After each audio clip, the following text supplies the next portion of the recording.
की बाबा ते नक्की एक्झॅक्टली काय आहे ते रूल आउट करायला, असं झालं. ठीक आहे.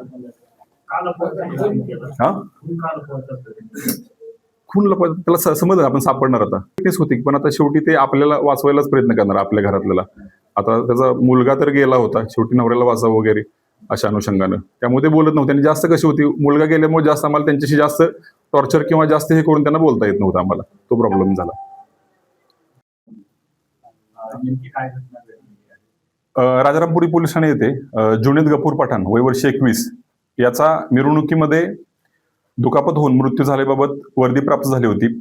सदर अकस्मात मयतच्या अनुषंगाने सखोल तपास केला असता यातील मयताचा वडील गफूर पठाण याच्या जबाबामध्ये विसंगती आढळली.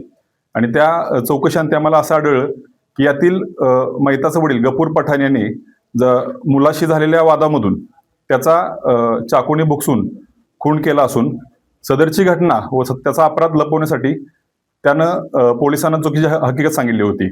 आता वडिलांनीच मुलाचा खून केल्याचे स्पष्ट झाले असून त्या अनुषंगाने यातील जो मयताचा वडील आहे गफूर पठाण याला गुन्ह्याची कामी अटक करण्यात आली असून आता पुढील तपास चालू आहे. सुरुवातीला काय त्याने सांगितलं, कारण शिवजयंतीची मिरवणूक होती अशा पद्धतीने. बरोबर आहे. यातील जो मयताचा वडील आहे गफूर पठाण याने आपला अपराध लपावा या अनुषंगानेच ही चुकीची बातमी सांगितली होती, कारण त्या दिवशी शिवजयंतीची मिरवणूक त्या भागामध्ये होती आणि त्या अपराध लपावा यासाठीच ही माहिती त्यांनी दिली, चुकीची माहिती दिली होती.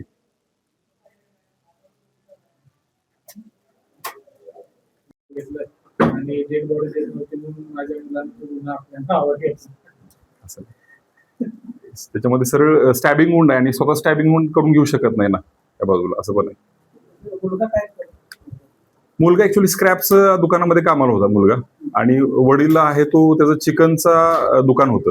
चिकनचं दुकान त्यानं आता बंद केलं होतं. असेच काय मिळेल ते काम करत होता सध्या तो.